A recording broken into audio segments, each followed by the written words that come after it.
Teaching reading to middle and high school students, to adolescents, can be challenging. And today's question comes from a high school English teacher who wants to know, what are the most common mistakes teachers make when teaching reading? We're going to take up 5 of those mistakes today and talk about different things that you can do that can support adolescents as readers. Hi everyone, I'm Lee Hoff from Literacy Teachers, and I'm all about giving you the tools you need to inspire, motivate, and change how your students read and write for academic success. If you're new here, make sure you hit the subscribe button so that you get notifications because I put out new videos each week. So today we're talking about the common mistakes that teachers make when teaching reading, particularly when teaching reading to adolescents.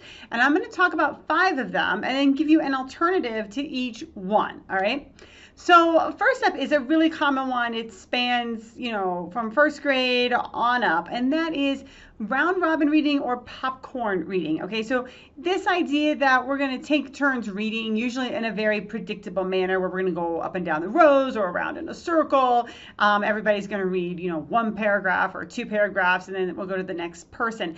That we can say with certainty does not help students improve as readers. Okay, what it does do is cause a great amount of stress for some students who know that they may not sound too great when they have to read out loud. So for students that have a lot of stress, they're just going to spend most of the time in panic mode trying to figure out what they're going to have to read out loud and how they're going to do it well, practicing it in their head. It really allows kids to tune out and not have to pay attention because they know when it's their turn, they can just jump right in. All right. So rather than popcorn reading or round robin reading, you can, of course, read aloud to your students. You can have students read silently. You can have students do some partner reading and discussing. Those things will be a lot more productive. The next thing is, this is a mistake, making reading about extrinsic rewards or extrinsic motivation, right? This idea that if you read so many books or you earn so many points, you get a reward. Okay, that's a very basic example. You get a pizza party, or the whole class gets a party, or you get stickers or candy or whatever. And here's the thing with that. Kids that don't like to read or can't read very well, they're not going to start reading more because all of a sudden, if they read a bunch of books, they can go to a pizza party or a field trip or whatever. Okay. The kids that are going to, they might start in the beginning. Okay. They might say, no, this time I'm going to do it. You'll see that drop off. Okay. The kids that have the intrinsic motivation to read and would already read a bunch of books, they're the ones that are going to buy into the program because they're going to be doing it anyways. So we don't want to make reading about extrinsic rewards and motivation because it's not going to change the kids that you want it to change. Okay. What you want to do is develop a love for reading and make it an intrinsic desire and motivation to read. That's what you want to focus on.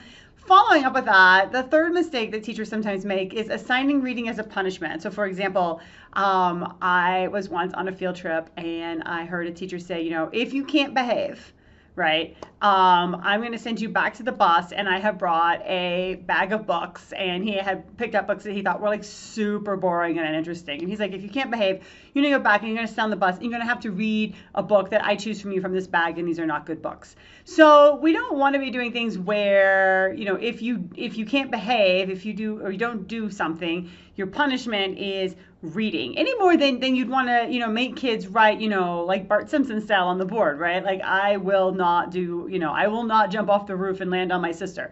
You don't want to use writing as punishment. You don't want to use reading as punishment because that's going to kill an intrinsic motivation and desire to read. Okay. So no reading as punishment.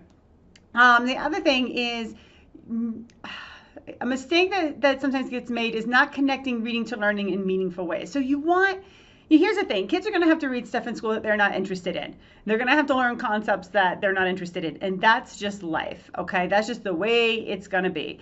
But what we can do is connect that reading to their lives and make it meaningful. Help them see the authentic application of what they're learning. Okay. And then finally, assuming older students who have reading difficulties need instruction on phonics or fluency.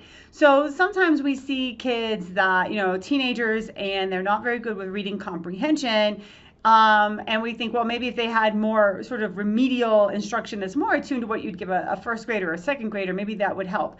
I have another video on this. I'll link to it in the show notes. But the adolescents that need help with things like phonics or fluency, they're going to have some pretty extreme learning disabilities. They're not going to be the norm of what you run into.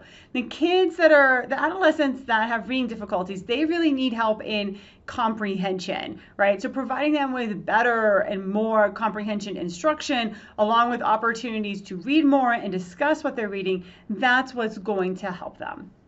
All right, so thanks for watching, and don't forget to subscribe so you can catch all of my videos. And while you're at it, head down to the comments and let's talk.